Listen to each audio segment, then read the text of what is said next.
Good evening, everyone. It's a great pleasure to have you all here. I'm Dr. Omkaro, working as a medical advisor at Hetero Healthcare. Our topic of discussion for today's ad board is brexpiprazole, a new era in antipsychotic therapy, balancing efficacy and tolerability, and what lies ahead. Our purpose of today's meeting is to have a better understanding of the schizophrenia management and what role does brexpiprazole play in it. Before commencing, I would like to introduce Hetero as an organization to you all.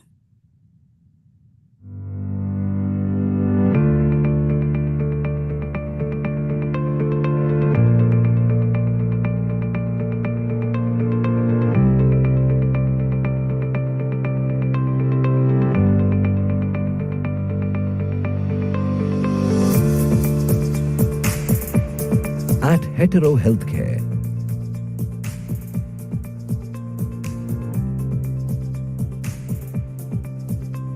we are committed to improving lives. For over 30 years, our journey has been driven by one purpose: to enhance the quality of life through continuous innovation and advanced healthcare solutions. Presence in 126 plus countries with 36 state-of-the-art manufacturing facilities. Backed by a century's worth of experience, our team relentlessly pursues excellence. We aim to improve the people's quality of life with a wide product range encompassing multiple specialties and continuous research and development process with 1,000 plus top-notch scientists. We are more devoted to finding tomorrow's cure and the treatments for some of the most critical diseases. Over 2 decades of experience in developing APIs. Among the largest manufacturers of ARV, APIs and FDFCs in the world is a testament to our commitment to high-quality active pharmaceutical ingredients, pushing the boundaries of healthcare solutions. 21,000 employees working globally. In just few years, we introduced 4 groundbreaking 300 plus products, 314 formulation, distinction of bringing 4 biosimilar products to market within 5 years of initiation, Darbepoetin Alpha, Rituximab, Bevacizumab, Adalimumab, and 360-degree solution provider, revolutionizing treatment for millions. Our product range spans multiple specialties, from antiviral medicines to pioneering innovations like Fluvir. During COVID-19 pandemic, Covi4 Remdesivir is our contribution to serve country and humanity, instrumental in the fight against COVID-19. Our achievements are recognized globally. Won Express Pharma Excellence Award for COVID-19 drug launch, rewarding our contribution to provide Covi4 Remdesivir access to more than 1 lakh patients. Largest manufacturer of HIV drugs, largest manufacturer of antiretroviral drugs, manufacturer of wide range of anti-cancer drugs. Our commitment to innovation goes beyond healthcare. In June 2023, our sister company Azista BST Aerospace proudly launched its first microsatellite, marking a new milestone. As doctors care for their patients, We Care for You initiative fosters a unique bond of trust, offering support not just through products. We Care for You is not just an initiative, but an emotion committed to you and your paramedical staff. Hetero Healthcare is committed to a healthier world for everyone. Now, I would like to introduce our moderator for today's session, Dr. G. Prasad Rao, sir. Sir is currently working as a director of Schizophrenia and Psychopharmacology Division and also as a founder and director at Asha Hospital in Hyderabad. He has been the past president at IPS, IIBP, SBDI, IAGMH, and IIM. He has also been the past president at EFPA and scientific committee member at WPA. His areas of interest include biological psychiatry, schizophrenia, psychopharmacology, and neuroimaging. He has won 5 international awards and 40 national awards for research and contribution. Sir has more than 200 publications to his name and has authored in 18 chapters. His current membership to professional bodies include IPS, IASP, IAPP, IAGMH, SBDI, and WPA. He has also been awarded Fellowship of WPA in 2018. So with this, I welcome you, sir. I welcome all the panelists and now hand over the session to Dr. G. Prasad Rao, sir. Over to you, sir. Yeah. If you unshare, I'll start sharing my slides. Thank Yes, sir. you. Yes, Thank you. sir. I'm sharing, yes. Thank you, Omkar. Uh, at the outset, I would like to thank Hetero and all my fellow panelists for choosing me to be the moderator for this today's session. And as you can see here, I think, give me a minute, I'm just sharing. Yes, sir. Yeah. So, first of all, I'm proud to be moderating a very intellectual and experienced group of clinicians of across the world. Uh, they are recognized for their contribution to the psychiatry in this country. Thank you very much. I'm also proud to be part of a company, a pharma company from, I would say, Amchi, Hyderabad, or my own Hyderabad. Hetero is internationally and nationally a very well recognized pharma company with over 30,000 employees globally and operates in 145 countries. And Hetero was started in 1993. So it's exactly 33 years now, the age. And at present, as already covered in the, it is basically active pharmaceutical ingredients API company to begin with. But right now, a lot of generic medicines.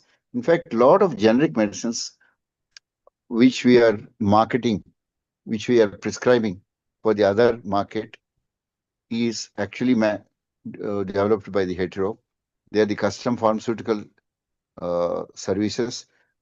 They are entering to the CNS, and we should wish them best. So, as already said, today's ad board meeting is essentially to take all the learned members of the ad board to give their experience and their own suggestions to the company. I'm only moderating the session. I would start first introducing my panel. Dr. Gautam Saha, my younger brother from Kolkata. We both worked for many years now, and we traveled together for many an international conference. Welcome, Dada. Dr. Fani Prashant from my own Hyderabad. Thank you. Uh, he has done his MD from PGI and practicing ever since in Hyderabad. He is the founder director of Chetna Hospital. In fact, I'll be proud to say also to say Fani Prashant has worked with our Asha Hospital, worked in the sense, shared his knowledge and worked in hospital for quite some time. Welcome, Fani Prashant. Dr. Vijay Nagecha, again, my other elder brother from Rajkot. He has promised me a lot of trips. I think I'm still waiting for the trips. And he's a real practical private psychiatrist from Rajkot. I also have another friend from the same place. Now I'll come to welcome Dr. Vijay. Dr. Professor Ram Reddy is the superintendent and head of the psychiatry department in Andhra Medical College and Institute of Medical Sciences at Vizag. He is a very quite efficient leader. Only recently he has done he was completed a 2-day workshop on autism. Welcome, Ram Reddy Garu. Thank you, sir. Thank you so much, sir. And my own dear friend Panir Selvam from Tirunelveli. Welcome, Panir. Panir is a senior psychiatrist from the southern Tamil Nadu. Very energetic person in most of the academic meetings of Tamil Nadu and South in the South Zone IPS. Welcome, Panir. Then Dr. A. Rajesh from our own Hyderabad, again a senior psychiatrist whom I know him uh, for quite many years. I think more than 3 decades now. Welcome, Rajesh. Dr. C. Ram Subramaniam, I hope he's there somewhere. He is again my elder brother. Thank you, Prasad Rao. Only last week I spent and enjoyed his hospitality at Madurai. I was part of, we both had a spiritual trip as well. So welcome, CRS. Thank you, Prasad Rao. Yeah, thank you. Dr. Mahesh Desai, again a leader from Surat. I think we meet him in many IAPP meetings. Very energetic, vocal leader. Hope Mahesh is there. Mahesh? He is not joined, I think. Okay. Yes, I am there, sir. Thank you. Thank Oh, you for welcome, very welcome, flattering Mahesh. introduction. Thank you very much, sir. Thank you. No, I mean, it's long time since I came to Surat. I'm waiting for your diamonds. So whenever you Yes, come, yes, there. yes, yes. We will look forward to your visit, sir. Sure. Thank Doctor, thank you, Mahesh. And IR Rajkumar, my elder brother from Baroda, a very efficient senior clinician, a good psychotherapist, a good human, and he's running a show to uh, give a knowledge every Wednesday on the neurobiology, or you can say biological psychiatry. Thank you, IR Rajkumar, to be with us. Thank you, brother. Then Chetan Hansalia, I was about to tell. I love him for many reasons, but one of the reasons why I love him is he has the best photographs of wild animals in live. And Chetan is again another leader from Rajkot. In fact, there are 4 leaders there who organizes multiple conferences, and for each conference they organize, they always invited me. Welcome, Chetan. And finally, as I finish my list, Dr. Yalamanchali Sanjay. He is a senior psychiatrist from Guntur. Uh, Dr. Sanjay, I know Yes, him sir. many decades. So nice to see you here, Sanjay, in this meeting. Okay, fine. Dr. Saptarshi Majumdar from Kolkata. Saptarshi is a person of words which are precise, accurate, and his comments are always welcomed by the fraternity. I had many a times interactions at Kolkata. Saptarshi, welcome, Saptarshi. And Debanjan Banerjee, my dear younger brother from Calcutta. I hope he's there. And finally, Prashant Chowdhury from Mumbai. Dr. Prashant is a senior psychiatrist uh, from Mumbai. So I start the topic without much ado.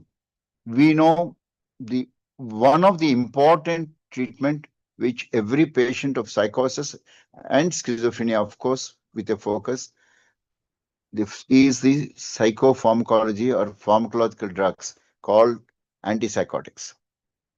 As you can see in the slides, schizophrenia is a multi-phenotype, heterogeneous disorder, usually starting at second decade and going progressively with multiple exacerbations, and they never return back to premorbid, except those lucky 15 to 18% of the first episode of acute psychosis who recover totally and who might not have any further episodes.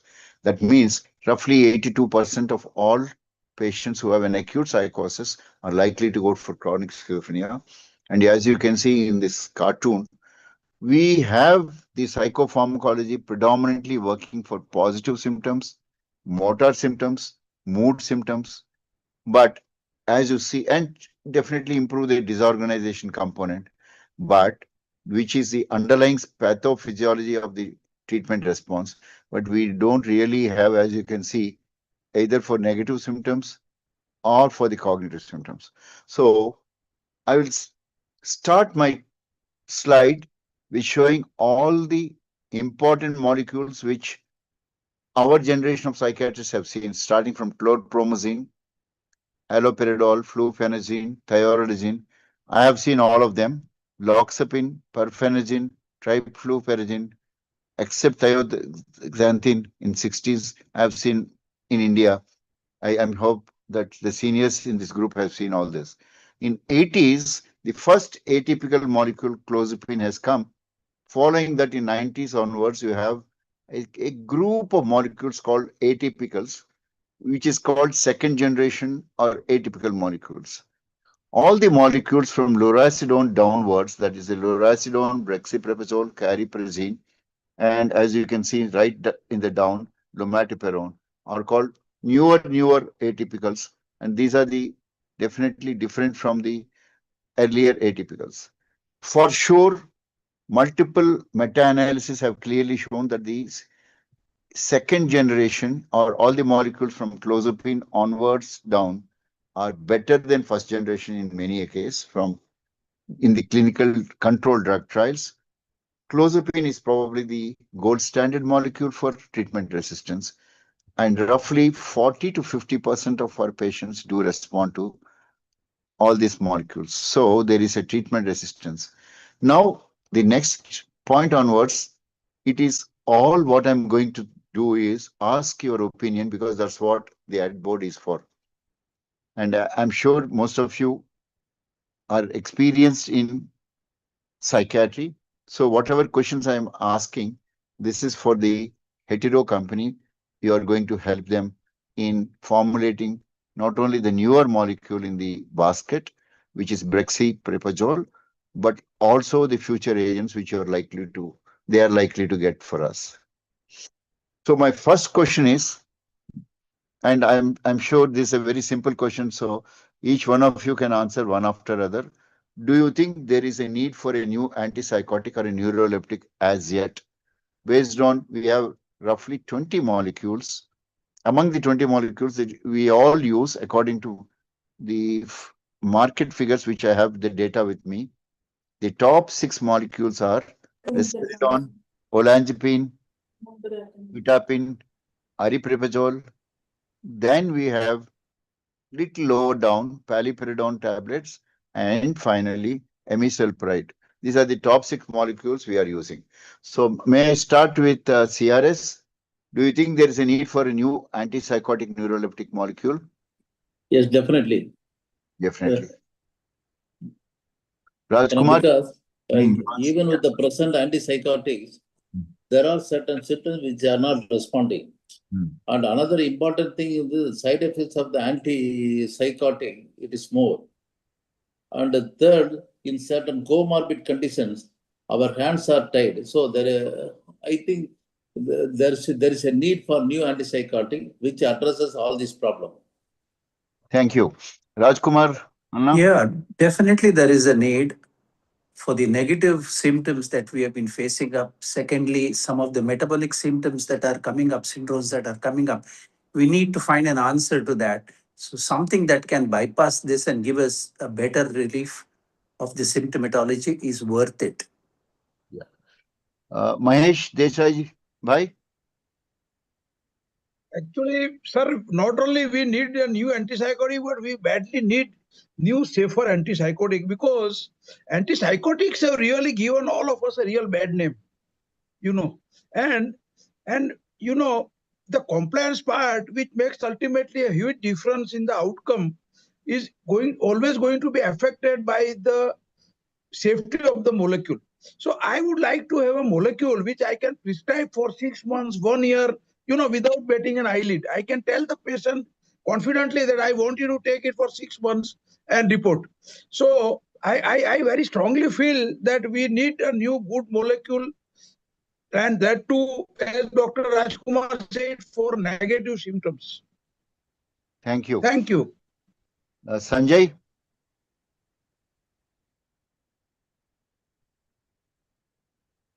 Dr. Sanjay?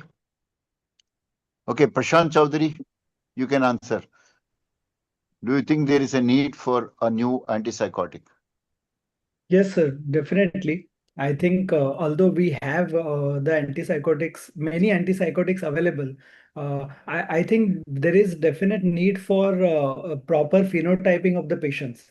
Meaning we get this name that we give antipsychotics just on the basis of which is favorite for us, which is what most physicians think. Okay, a physician, sir, they said that he was talking to me and he said I have a problem with referring patients to orthopedic surgeon and psychiatrist.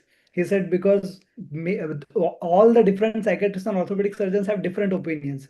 Some say surgery is required, some say physiotherapy is required. Similar is the case with psychiatrists, he said. So I think, sir, we need better phenotyping and phenotype targeting for the antipsychotics we have, sir. Thank you. I think that's more precise. I think we are all getting unanimously that there is a need. Dr. Amireddy Garu? Sir, I think the same thing, sir. What sir said. I think we need I think newer antipsychotic for the negative schizophrenia, sir. Yes. So focus upon cognitive and negative symptoms. Let us see. Dr. Fani Prashant, what is your... No, so there is nothing like a perfect antipsychotic as of now to match each individual to get to a proper recovery in schizophrenia at this point of time. There is a huge scope for a lot of molecules still coming up to get us to a stage where we are comfortable prescribing antipsychotics rather than choosing the which is the least harmful medication for schizophrenia. Thank you. Dr. Rajesh, welcome. Sir, thank you, sir, for inviting me to the ad board. I agree with all the panelists. There is a need for a perfect antipsychotic. Whatever antipsychotics we are having, every antipsychotic has some negative thing about the antipsychotic as such. Even the coming to the latest lumateperone also, and as all the other panelists have said, each antipsychotic is able to treat only some aspect of schizophrenia, but no antipsychotic so far available is able to treat all the aspects of schizophrenia at the same time without any untoward side effect. We all know so many side effects we come across with these antipsychotics. So we are still in search for a perfect antipsychotic, and I think brexpiprazole has come into the market. So wait and watch and how it works. Let us treat the patients with this new molecule, new kid on the block, and see how it goes. Gautam Dada. Yes. Thank you, Dada. Your wisdom. Actually, as far as need is concerned, will be there always because ideal antipsychotics, we don't know whether we can get it. As far as negative symptoms, as far as cognitive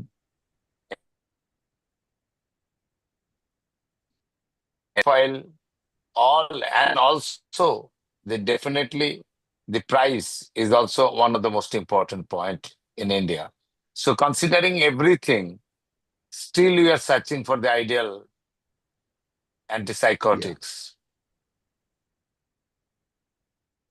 Thank That you, is my Gautam Dada. take on this thing. Yeah, thank you, Gautam Dada. Chetan. Chetan bhai. नहीं तो विजय भाई. Hello. Sir. Definitely I agree with all the panelists. There is a need of a newer antipsychotic, basically for the cognitive improvement, negative symptom, and less side effect. So we can prescribe the medication with a no harm. If we do a more harm, like some drugs can cause EPA, some cardiovascular or metabolic disorder, and some patients have a galactoria, some had whole metabolic syndrome, some produces diabetic, some produces weight gain. So we need a medication which is more efficacious and less side effect. That is a present need of a new antipsychotic.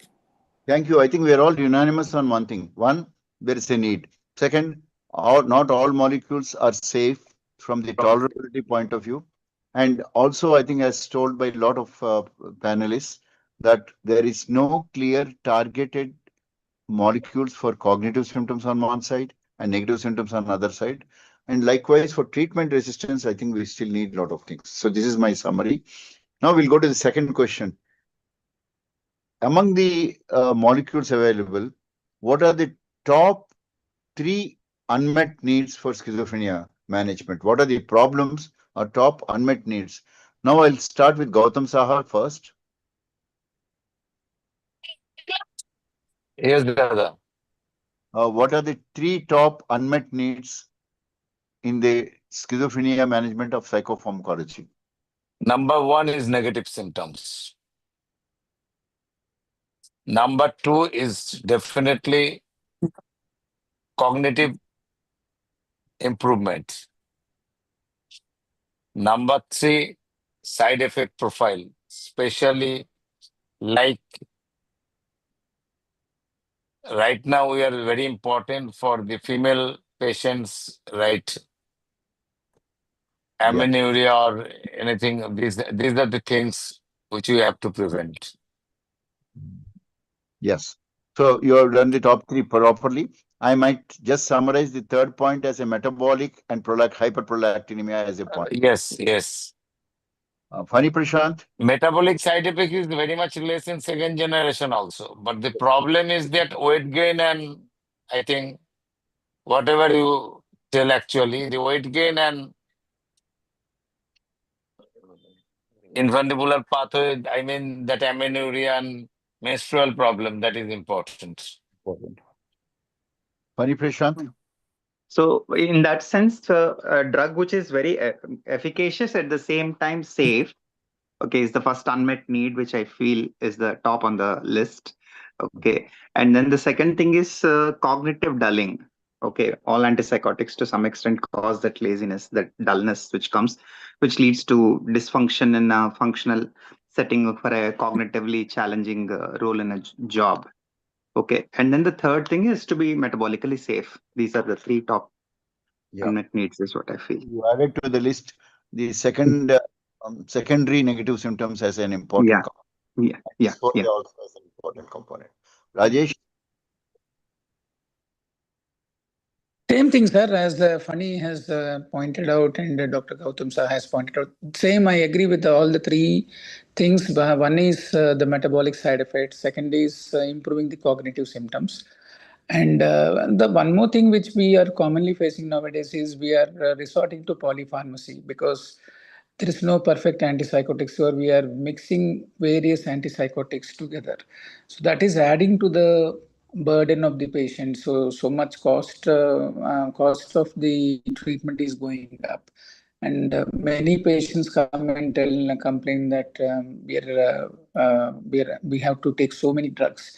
So that is one major area of concern because in schizophrenia we are unable to treat with only single antipsychotic. We have to combine various antipsychotics. Most of us combine typicals and atypicals together. So that is another area of concern, along with three things which the other panelists have mentioned. Yeah, I think you just added one more thing: monopharmacy versus polypharmacy of antipsychotic drugs. That's an important component of our unmet needs. Mahesh Desai bhai, आपकी ओर से what are the top three unmet needs? Just a minute, sir. Actually, sir, once we put the label of schizophrenia, that goes out of the window. More or less, the patient is in for a real long haul and more or less lifetime. The moment the florid symptoms are over, what we are left with is negative symptoms and cognitive symptoms. Once upon a time, when I started practice, the expectations of relative was, यार वो patient शांत रहना चाहिए. The patient should not be disruptive. But now things has changed. Now they want a good quality of life. They want the patient to be productive. So my sense is that whatever you need, whatever you bring, then it should be able to take care of the side effect part, financial part, of course. And I would prefer a drug which patient can take for a very long time without too much supervision, and no physician should tell the patient to stop the drug. It is responsible for all your problems. That is my sense, that is the type of drug we want. Thank you, Mahesh. I know, as usual, you give a very different perspective. The way you put it is very nice. Now I'll ask Dr. Prashant, who has just come. Welcome, Prashant. What is your take on this? Top unmet needs. Dr. Prashant, kindly unmute yourself. Yeah. Hello, sir. Yeah. I think so one of the unmet needs would be, I think we have to move away from maybe symptom suppression to more of a system stabilization. I think, and the data that we generally use for any schizophrenia trial is PAN scale or CGI scale. we have to look at more biological data, maybe mortality. If not mortality, because it is too complex, then maybe we have to come up with some morbidity parameters to understand how schizophrenia affects long-term health, sir. Prashant, you again brought a new perspective in the unmet needs. Thank you. Rajkumar, Anna?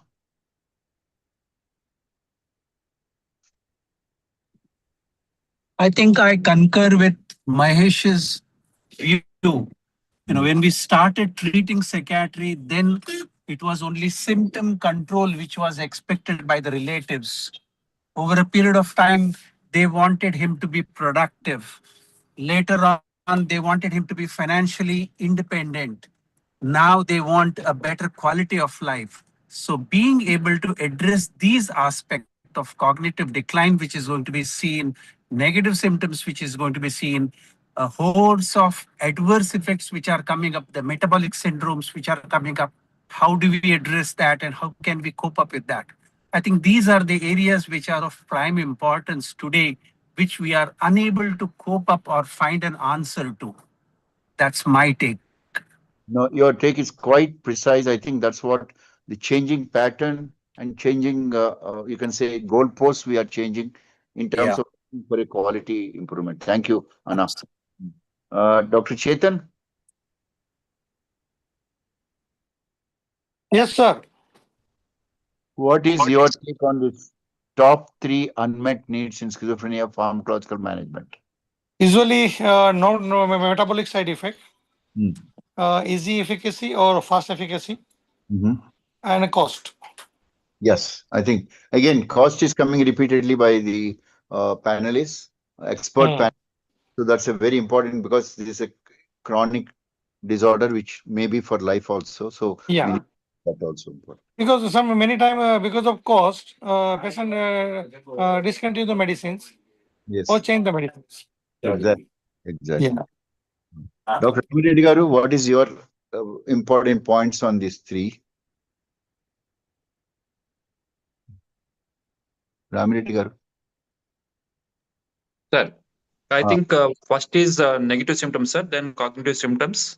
Yeah. And third is neurological side effects like acute and long-term side effects. These are the main 3 unmet needs of the typical antipsychotics. Atypical antipsychotics, sir.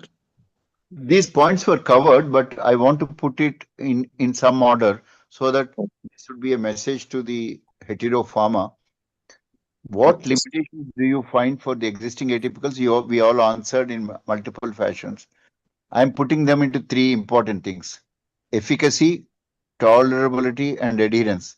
I want each one of you to give me top 1, 2, 3 order. So I'll start with Sanjay. Come again, Prasad. Tolerance, effectiveness, and Efficacy, tolerability, and adherence. adherence. Efficacy is the quality of recovery. Yeah. Tolerability, and adherence is based on these 2. How many would continue medicines? Yeah. Saptarshi, welcome. I want your comment on this. Saptarshi, are you there? Okay. Sir, I'm there because some network issue. What's the limitation? Okay. I'm asking, see, there are these 3 important variables: efficacy, tolerability, and adherence. Give me, when you want to give an antipsychotic, what do you choose in this order? Which is the top one you like to choose? Which is the second one you like to choose? And which is the third? All are important, of course.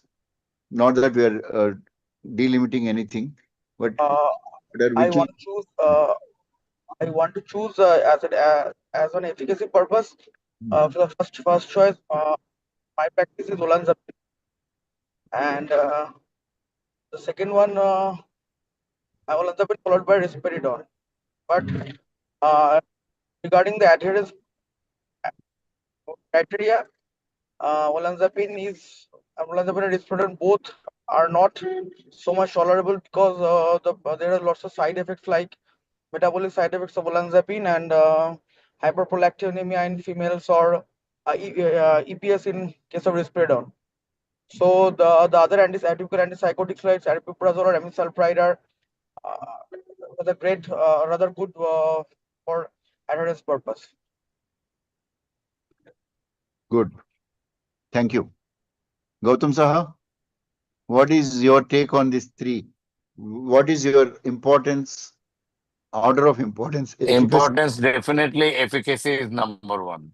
number one. After that, I think about the tolerability, and then definitely adherence comes.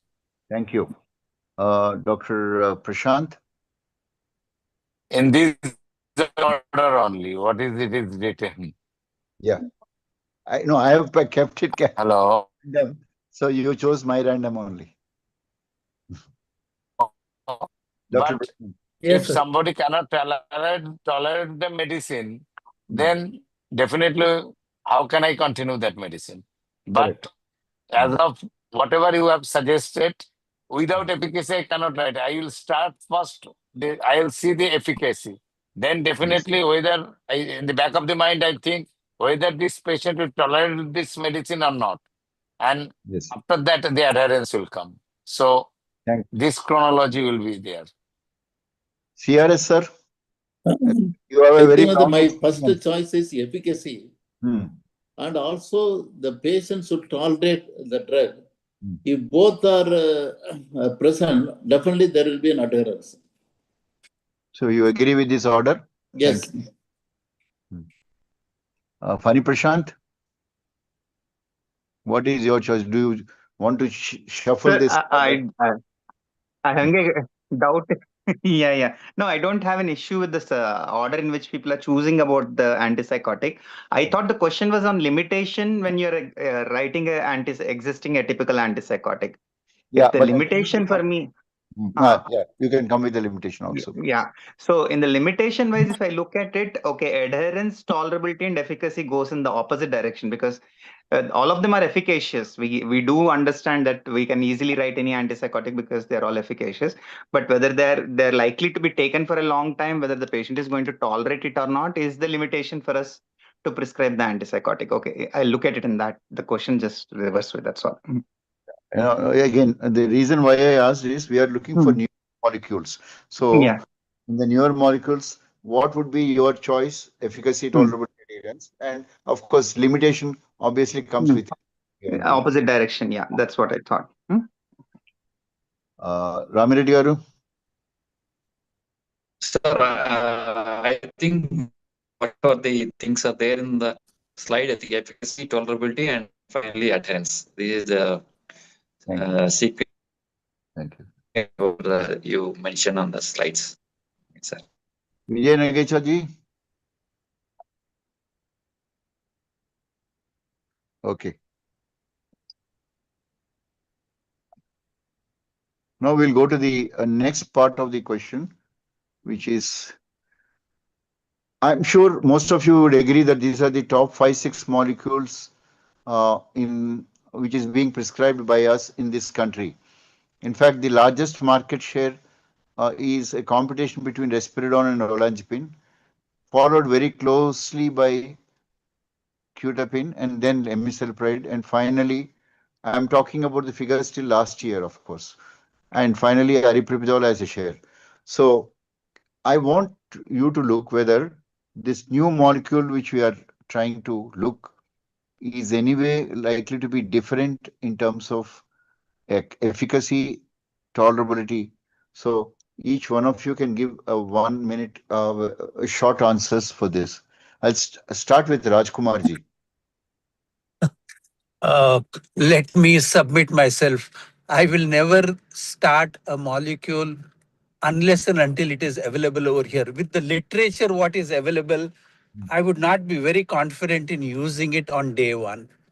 I might start, get a little hands-on experience, and then only be able to comment what would be the place of this new molecule in this list.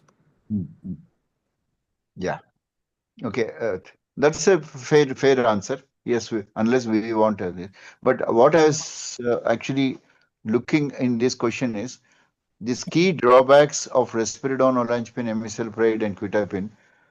whether the new molecule anyway would add or benefit. I mean, the way the evidence is there, but I'm going to present a very brief evidence to you right in the end. My only say would be, when risperidone was introduced way back, it was said it has an answer to everything in schizophrenia. Yes. But then down the line, we all had to face the brunt of it. So I'm not easily gullible on this. Let me wait and watch, is my experience.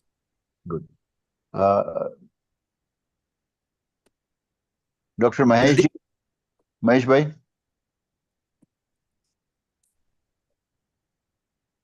Mahesh bhai? Or CRS? CRS is here. Mahesh bhai? Unmute yourself.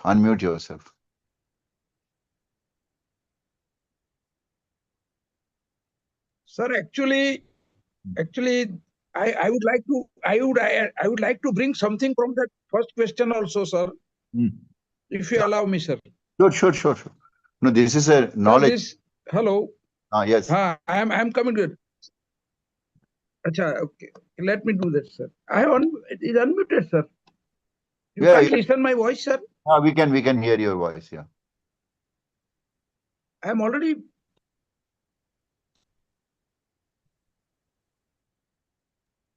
Hello. Yeah. Hello. Yeah. Now you are able to hear me, sir? Yeah. Hello. Yes. Acha. Okay. So I will like to bring something from the.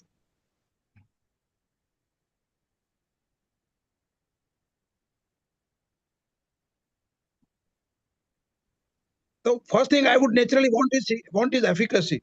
So if you go that way, then in this order, naturally risperidone, olanzapine are most robust, relatively cheap, and effective. Problem with risperidone, we all know, this hyperprolactemia and even extrapyramidal side effects with even that 4 milligram we see sometimes, and we have to rely on anti-Parkinsonian to cover that. Olanzapine, we all know that good drug, cheap drug, effective drug, but this problem of weight gain and other metabolic issues, and this quetiapine, aripiprazole, there, I personally feel that quetiapine is not a very effective molecule for managing the florid symptoms. And same goes for aripiprazole also. So actually, if in terms of side effects, safer the molecule, less effective they are. That is my sense. So when it comes to controlling the symptoms initially, I would like to have a robust molecule, and then I will deal with the side effects later on. But naturally, all these robust molecules have side effects, and we have not been able to overcome that by even some metabolic jugglery also. Exactly. So that's what I kept in the next question also. Saptarshi, what is your... Thank you, sir. Yeah, thank you. Yes, sir. What is your take on the previous slide and this slide also? For example, EPS, metabolic issues, sedation, akathisia. First of all, one should always choose the molecule according to its efficacy, and we must explain the risk-benefit ratio of the molecule to the patient. It might have some side effects, but the effect is much needed for the patient. So we choose the medication if it's a very obese patient or any metabolic issues like type 2 diabetes or dyslipidemia, we may choose risperidone. But in case of other patients who needs sedation, so we may choose olanzapine and that kind of patients. In case of female patient, I like to avoid those medications which cause prolactinemia like hyperprolactinemia like amisulpride and risperidone. And but if there is no choice, then we should go for the medication and wait to see the response, and we can manage the EPS and metabolic issues with other medications, but we can't control the psychosis if it has some florid symptoms, and it is very much it will be a disaster situation for the family members also if it is not controlled. Yeah, I think you brought out those important distinctions, and thank you for your responses. Now I'll go to the next question which I have for you. What are the main causes of relapse in our schizophrenia patients? We have talked about efficacy, tolerability, and all. Again, in the top three, there are many causes in each patient. But what are the top three causes why patient diagnosed as schizophrenia keeps relapsing? I will ask CRS. Yes, sir. One, irregular treatment. Second, inadequate dosage. And third, expose the individuals to an inappropriate situation. For example, overstimulant area or understimulant area. These are three important things. That's good. Yeah, I think you are very precise. Being a senior psychiatrist, you're always right sharp on this answer. Funny Prashant, what is your take on this? Why do our patients relapse? Okay, so the most important thing all of us understand is the adherence. Okay, patients don't take the medication continuously or drop the thing. Having said that, the main reasons for lack of adherence is one of the major issues is the side effects and tolerability. Okay, or they're not. Okay, what we are aiming to reduce the primary positive symptoms as the main treatment option or our focus of treatment, whereas the patient's focus of treatment will be something different. So lack of functional recovery or a complete recovery will be the third part. Okay, so adherence, side effects, and lack of complete recovery. In some order, all three merge sometimes together, right? Yes. Rajesh, what is your take on this? Sir, the main reason for relapse is stopping the medicine because it's a chronic illness and almost a lifelong illness. Patients stop the medicine after some time, and main stopping the medicine will be the main reason behind is one is they think that they have become all right, the symptoms have come down, and even the family members think that patient has become all right, most of the symptoms have subsided, so it is the end of the treatment, and they don't consult the doctor before stopping the medication. They take their own decision, and sometimes because of cost factor or because of distance, or sometimes they think that symptoms have come down and patient has come back to normal. Family members also take it casually. So they think that the treatment is over, in spite of we telling them repeatedly that it is a chronic illness, the relapse will be there, but they don't generally understand that. And second thing is, schizophrenia is a complex disease. It is a mixture of so many symptoms. One is positive, negative, cognitive. So some of the symptoms are what we call subclinical. They don't appear as conspicuously as the positive symptoms. So negative symptoms are very difficult to understand for the patient and for the family. They think that the patient is in depression. In fact, the patient is having negative symptoms. They mistake it for depression, thinking that the patient is depressed or something like that. And some one more thing is, they go to these faith healers and non-medical people, and sometimes the other doctors or other non-psychiatrists also sometimes tell the patients that why are you taking these medicines, they cause so many side effects at such a young age, you are taking these medicines. And one more important thing is, especially in male population, sexual side effects. Youngsters who have schizophrenia, they take these medicines, they get sexual side effects. Just when they are able to get married, they think about this and then stop the medicines because they think that it affects their marriage. Almost all the causes of relapses. Yeah, top three, they come in with Dr. Rajkumarji.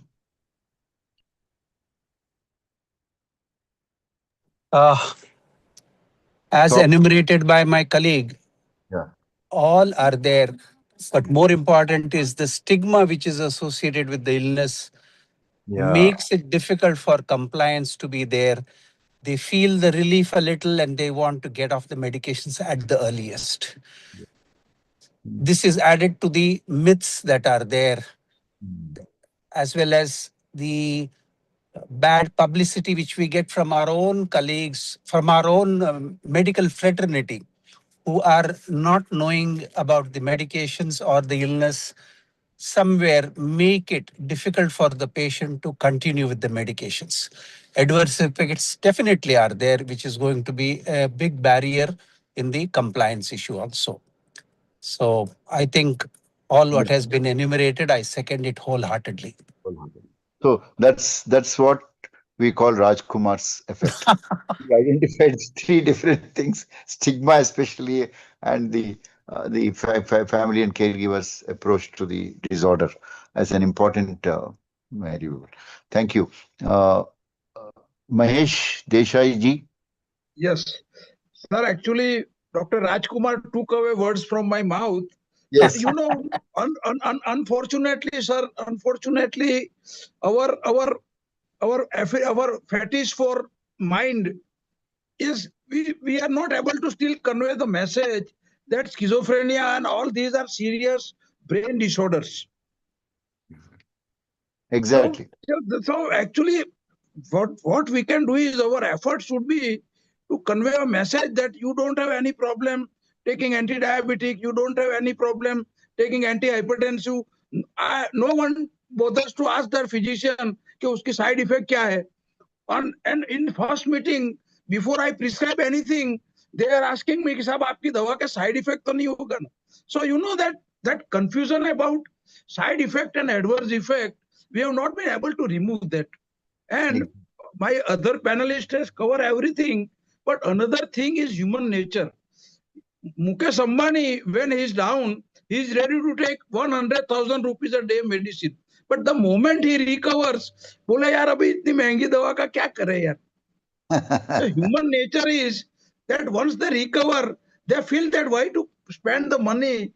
अपने योगा करो, प्राणायाम करो, ये करो. You know that the myth which surrounds our illnesses, that they are considered alternatives to our drugs. That is unfortunately one very important reason for relapse. Thank you. I think again, what we see in this panel is the beautiful heterogeneity within the homogeneity. And Mahesh and Rajkumar and CRS are giving the different perspectives very nicely. Thank you very much, panelists. Taking a cue from what just Mahesh sir has said, I would just like to add one thing with your permission. Sure. So like Mahesh sir said, like people ask about side effects on the first visit itself. Just yesterday, one example, a patient came to me and asked me about side effects. And then I asked him, why you worried? He said, because one of my relatives was taking these medicines for 30 years. And then he died of some clot at the age of 78 or something. I asked him the reason why he survived up to 78 is because he was taking these medicines, not the medicine led to the clot, sir. Exactly. I think hetero team is listening very carefully. This is their first entry into a CNS. So it's Yes, sir. quite a large inputs you're getting, Devendra and all. Yes, sir. Absolutely. Yes, sir. We are Yes, taking. Sir, yes. definitely. Very interesting discussion, sir. So now I think now the time has come, for example, to see, because I'm only taking one example now. We have talked about all molecules. People, how much percentage of your patients, let's say you have 100 patients, how much percentage would receive aripiprazole? This is a question I want to ask each one of the panel, please. How much percentage you are using aripiprazole, either as monopharmacy or polypharmacy? I don't mind. Sir. Sanjay. Yes, sir. In my practice, sir, it is roughly about 20 to 30% of the people on aripiprazole, sir. Very good. Here is 25% of my patients, they are getting aripiprazole. That's good. Pani Prashant? As a monotherapy, it is around 5%, sir. Yes. But when you look at it as a polypharmacy to reduce the hyperprolactinemia or other side effects, or as an add-on, it will go up to 20%, sir. So 5 to 20, yeah. Yes. Mahesh Desai जी, आपको तो बहुत huge practice है. आप कितनी percentage use करते हैं aripiprazole? Mahesh Desai ji. Okay, Gautam Saha. Gautam Saha?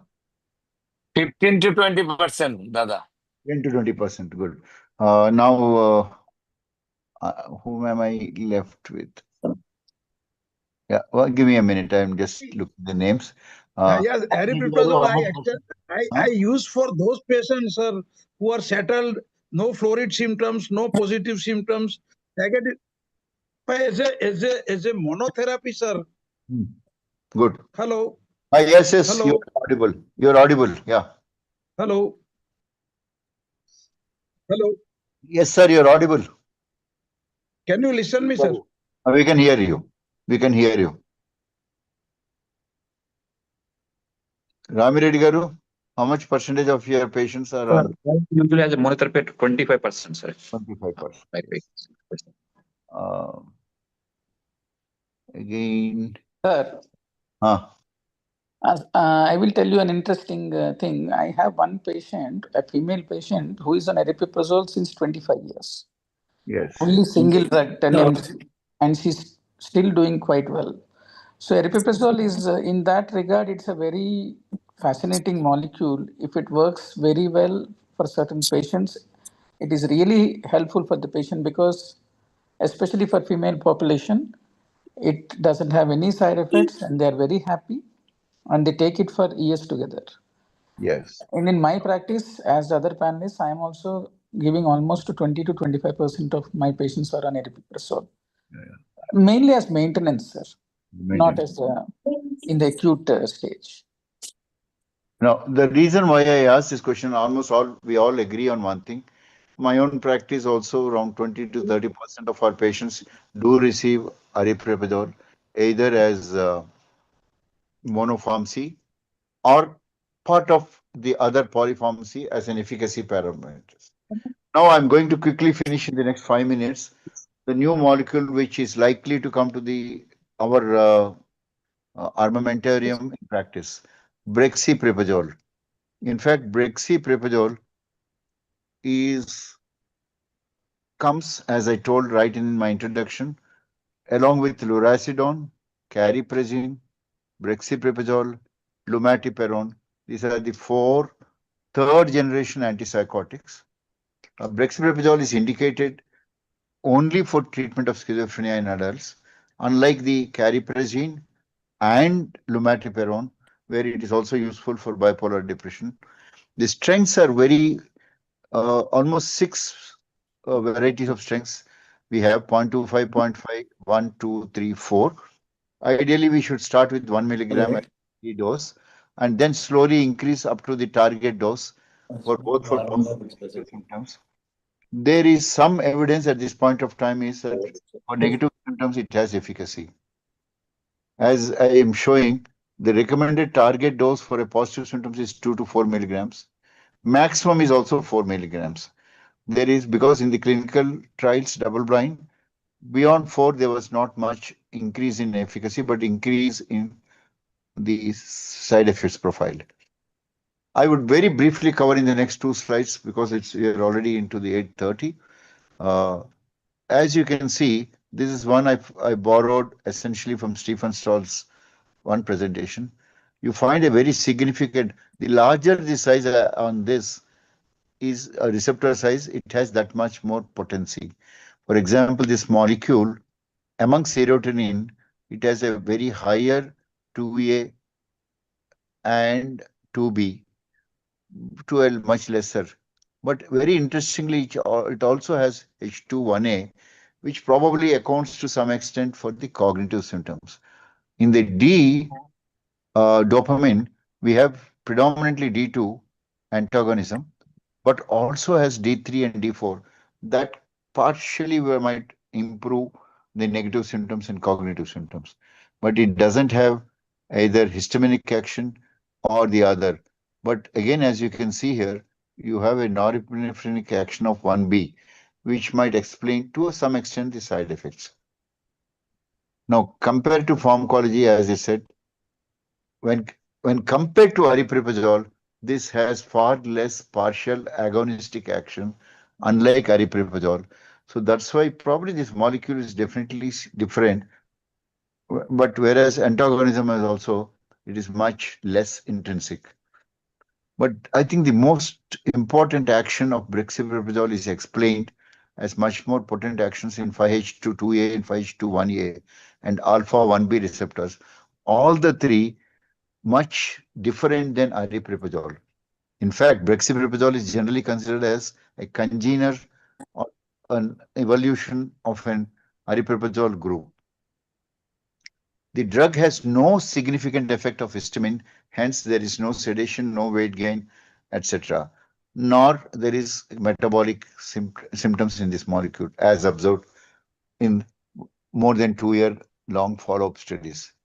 So I would summarize essentially, probably when you want to compare with aripiprazole, this clinical differentiation also appears to be mainly improved tolerability, better than aripiprazole on 2 counts, less akathisia, and also less extrapyramidal symptoms. So this is in the clinical trials, they had the data. So this, if you is a take-home affinities, and though it has H2B and H27, these probably will explain to some extent cognition, but I would like to explain to you that there is not much except 1 or 2 trials which showed Bach's improvement with brexpiprazole. But I think we need a lot more studies to really confirm that. So this is in a grammatic form. Partial agonism in D2 receptors stabilizes dopamine. Nowadays, we have started using not anti or for agonism. We are talking about stabilizing dopamine. And it also, compared to aripiprazole, has a lower intrinsic D2 activity. That's why it doesn't, and also probably selectivity action. So it doesn't have much of EPS and akathisia. And strong HT agonism probably explains much better anxiety and mood improvement in the clinical trials. I would like to even summarize, for example, there is some data, early data, of improvement of cognitive performance and sleep performance. Both I explained just now. Effect of affective states also, there is some data, but again, we need lots more. Also, from the large clinical trials, US FDA trials, we find low risk of adverse effects, EPS, low metabolic complications, weight gain. That means they are there. No akathisia or a very minimal akathisia. The drug doesn't have any significant effect on histamine. That's why not associated with sedation and increased appetite. Regarding hyperprolactinemia, I would like to close. Antipsychotic induced hyperprolactinemias can have severe consequences, we all know, as covered by the panel. Brexpiprazole, the third generation antipsychotic, has minimal effect on prolactin. You can say almost no, because the 1-year follow-up study also showed slightly increase. So we are looking for a molecule which possibly has less restlessness or akathisia, probably also has some benefit on the predominant negative symptoms, with some improvement in, definitely improvement in the clinical trials in the QOLs, the functional improvement part. And this is, I'm talking about 1-year and 2-year long-term follow-up. And finally, hyperprolactinemia, it actually recovers. So the data is there at this point of time. Having said this, I'm just showing the most important trial for brexpiprazole, as you can see here, 0.25, 2 milligrams per day and 4 milligrams per day. Quite clearly, the last 2 lines, orange and red, to 2 milligrams and 4 milligrams, definitely beat placebo. So this is one of the important seminal study which showed a pan scale reduction of 8.72 to 7.64. So improvement minus, it reduced kind of a thing. And CJ improvement of 0.38, which is generally considered very good. So with this, probably, I would now ask you just 2 questions to close this ad board from my side. What would be your scoring of brexpiprazole on a scale of 1 to 10 compared to other molecules which you're using? Not other, each one you can give a score of 1 to 10. For brexpiprazole, do anyone want to give a score? I do. It's too early to say, sir, but okay, if we want to look at it, it will be somewhere around aripiprazole only, is what I feel. But once if it is better than aripiprazole, maybe it will go up to 6 or 7. Yes. That's No, where. What is the cost of the drug, Prasad Rao, sir? No, that is the last question I have it to you. Now, each one of you can suggest what is the cost. You can start with best I would say is 1 milligram or 2 milligram tablets cost? Because we have 0.5, 1, 2, 4, 3 and 4. You can suggest CRS. What would you like 2 milligram tablet to cost per day cost? I know, what is the company's norms? They will come. I think they'll come with the answer very soon. Yes. They didn't even tell. Because when we are already using the aripiprazole, but here the indication is that this drug is ideal for patients who are having akathisia. Yes. Or is the patient who are having hyperprolactemia, or it addresses the negative symptom. You are right. I think that's a. So in that, already we are using aripiprazole, and suppose the cost is within the matchable limits of aripiprazole, definitely the usage will be good. So this is one of the question. I want each one of you to give your opinions. Shall I start with Mahesh also? Dr. Mahesh Desai. What would you like the cost to be?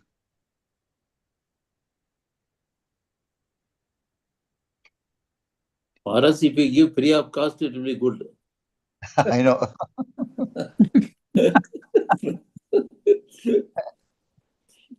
That's a good one. Dr. Pani Prashant, what would be your comment on this? Sir, I would like to wait and watch, because after aripiprazole, my experience is with cariprazine also, that I do not find any.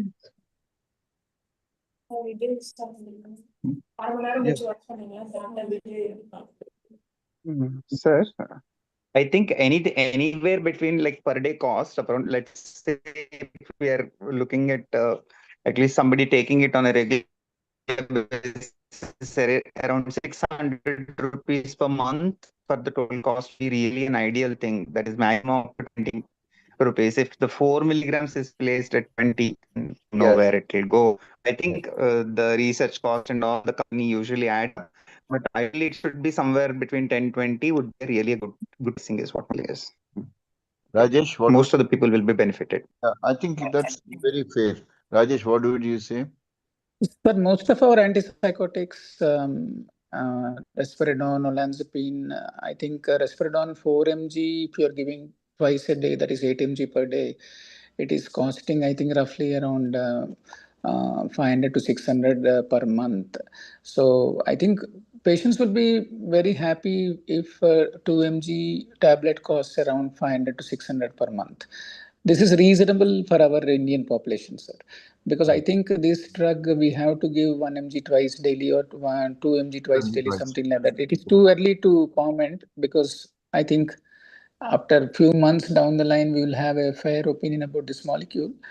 Basically, it looks similar to aripiprazole. Only difference is lack of akathisia and maybe effect on cognitive and negative symptoms. But I think 500 to 600 per day is quite reasonable. Quite reasonable. Per month. Saptarshi, what is your comment? Sir, my comment, there is only one brand is available in India now, and I know the price of the medication, because the only Torrent Pharma has started to promote their brand, and the price of 0.5 milligram tablets, one strip is 185 rupees MRP of 10 tablets, and 1 milligram is 200 rupees, and 2 milligrams, I think 250 or something. Exactly. So that would be the price range. Yeah. So, yeah, I agree. Gautam Dada and Rajkumar Bhaiya. As I said, sorry. Gautam Dada, go ahead. Hello हाँ अरे hello दादा आप बोल सकते हैं बोल सकते हैं कॉस्ट कितना होना चाहिए eagerly waiting for this molecule because whenever come, I usually write new molecule very much. I'll write definitely. And I'll take the decision after that only. After using minimum 5 to 10 patients, I'll give and then I'll take decision whether I continue it in the same pace or let's see how many percentage of patient actually respond to this molecule. Good. Cost is cost. We are talking about cost. What cost you would? Cost is, I think, reasonable. Whatever they have told, it is reasonable. Okay. So it's time to say good night. In my experience, nowadays people are actually they want actually the efficacy, and definitely as Dr. Rajkumar and Dr. CRC has mentioned before also, that is return to the functional capability, how functional daily activities. So this is most important. And if the people is get this, they can spend money. They can, most of them can, but definitely if you consider the whole scenario in the rural area also, they are considered. In private practice, we can. Okay, yeah. Rajkumar Anna? Yeah, I mean, if the molecule is good, price becomes secondary many a times. Okay, I may not be able to use it in a large chunk of people, but for the medium, if they are able to be productive later on, I think they don't mind spending on their treatments. Yes. So price, I would not hold that as very much an against factor. If the merits are there, I would definitely go for it. So price of even about 20 to 30 rupees, if it is there per day, it would be worth it if it is able to get the quality of life back. Yes. I think we are unanimous. I would also agree with most of the panelists on the pricing. Whatever the market should be in a range which is in between 600 rupees to 700 rupees per month if we used just as a monopharmacy. But if it's a polypharmacy also, probably we cannot, as if it's a good molecule, to replace the EPS, the hyperprolactinemia and others. Ladies, there are no ladies here, mostly gents. So I would thank each one of That is very wrong. This is gender biased ad board. even in the parliament, a woman was defeated. So there was a bias. They might take an objection. Be careful henceforth in future ventures. No, I'll tell Devendra next time at least 4 or 5 Yes. doctors will come. Yes, definitely. Dr. Rao, one question I've got. Yeah. Does it has role in resistant depression? See, the data with aripiprazole also is only an add-on for treatment resistant, for which the evidence is very weak. Brexpiprazole does not have any clinical trials for depression, so at this point of time we can't really say anything. We don't really have the data. But aripiprazole is used as an augmentation for not only this but also in some cases of OCD as well. So it has a role, but how much future the experience and evidence will tell. And one thing which is not one thing which is not pertaining to this particular topic, it is pertaining to psychiatry as a whole. Relevance of pharmacogenomics test, if it is made available easily to your patient, does it help the compliance? Yeah, I will share my experience first, and of course others will also comment. Right now, I'm using for the patients who are not responding according to some plan, and the cost right now is about 6,000 rupees pharmacogenomic. That is definitely useful because it classifies the patient for which molecule we have to be more careful, for which molecule we need to increase the dose, and which molecule we should give less dose based on the pharmacogenomic cycle. It is definitely useful. If any panelist wants to say anything, CRS was asking some question. Well, you have answered already. In fact, I wanted to ask about your experience. And in fact, in this drug, can we start immediately during the first episode, or can we try with the resistant cases? In which these are two different questions. My own experience was with one clinical trial for US FDA I have done. Now, that is a typical score of 80 to 110 PANSS score. with the positive score being delusions, hallucinations 4, and also paranoid symptoms 4, if these should be present. And in that clinical trial, which I was a part of, the Indian center, I think in brexpiprazole only there are 3 Indian centers which we have done the trial. We had a positive result. Now the second question is, to which patient you might choose? I think that is a very important question which CRS has very intelligently asked.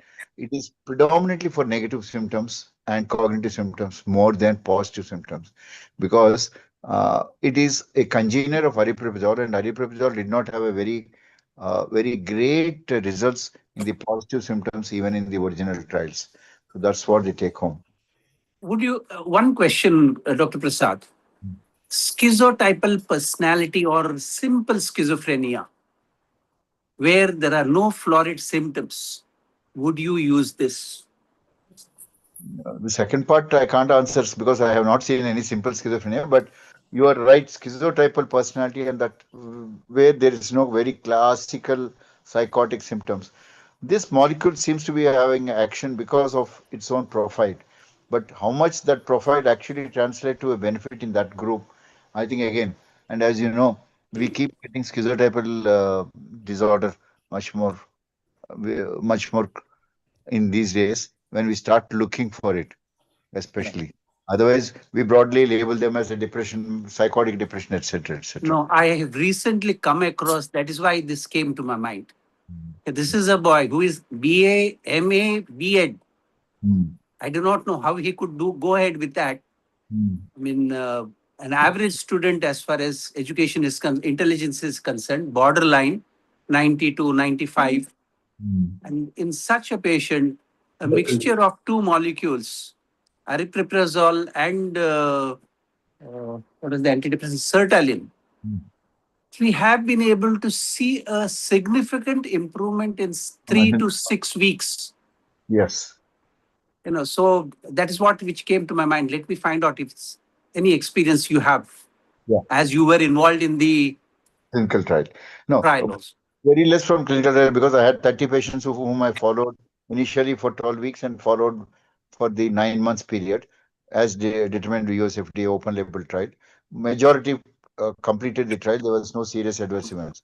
But another 2 areas which I would think which this molecule like aripiprazole is, whenever there is a hyperprolactinemia already due to risperidone or paliperidone, that I think we should switch over to this, essentially because it is better tolerable than aripiprazole. Second is women. For strange reason, it doesn't really affect any of the systems during the fertility age. So this is one.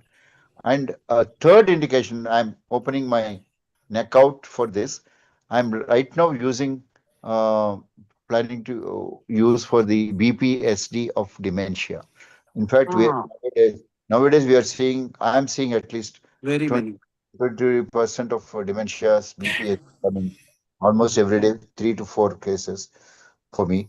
So I think this is another area which this molecule, because it doesn't have the EPS, it doesn't have the nigrostriatal pathway, it doesn't have the other metabolic pathway, nor interfering with drug-to-drug interaction. So there are a lot of advantages over other things. Sir, one question, if you allow, sir. Yeah, sure. Sir, my question is that all these difficult to treat schizophrenia is actually mixed neurodevelopmental disorders, and for autism spectrum symptoms, do you recommend this new drug? If you can use aripiprazole in autism, then what is the problem in using these molecules, sir? Yes, I do. I didn't open my mouth only for the simple reason. Brexpiprazole is not yet approved for child and adolescent, which might be approved very soon. They have completed the trials. But it is a very good question from Dr. Mahesh. I think till now it is approved above 13 years. Yes, about Right. 13. About 13. Yes. Sir, one question, sir. All the studies. Sir, this drug, brexpiprazole. And number 2, I want. Yeah. And number 2, I don't know. I just want to know from your feedback from you all of you, because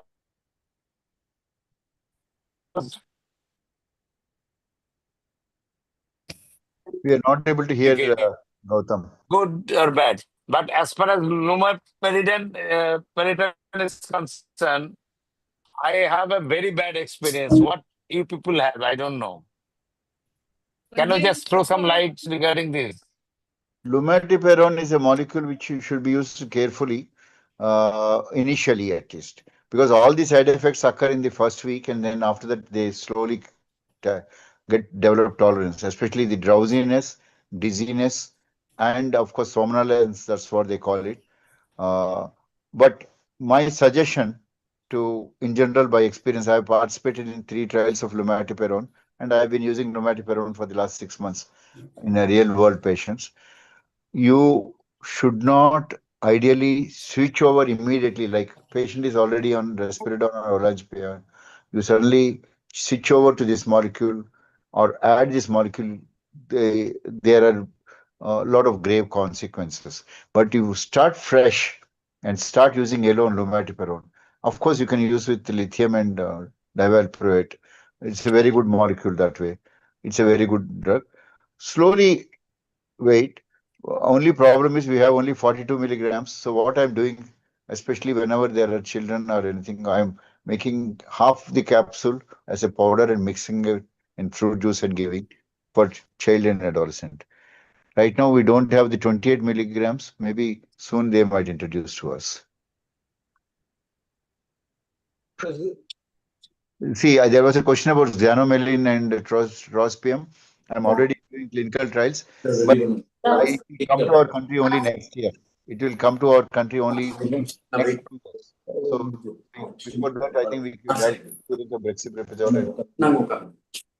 Okay. Sir, after how long we expect response after giving brexpiprazole? How long we should wait? 3rd week onwards. Clinical trials, even negative symptoms started improving from 3rd weeks to 4th week. 3rd to 4th. Thank you, sir. I think this is a very, very intelligent group, very practical group. A lot of questions for the hetero. You have a lot of, Yes, sir. yes. Input, so I will hand over to you. Yeah, sir. Really, thank you. Sir, I really thank you for all participants or all doctors for your participation. Behalf of Hetero Healthcare, taking time out for the today's busy schedule and making this evening with the brexpiprazole very energetic, and this information really help us for getting your insights and further for Hetero Healthcare. Thank you very much, sir. Thank you, Prasad, sir, for I think last very short notice we decided, and now we see the evening for the execution of this ad board, sir. Thank you. Thank you very much, sir. So our person from the company will definitely come and meet you, sir. Yeah. Now I was saying all the best for hetero. Yes, and sir.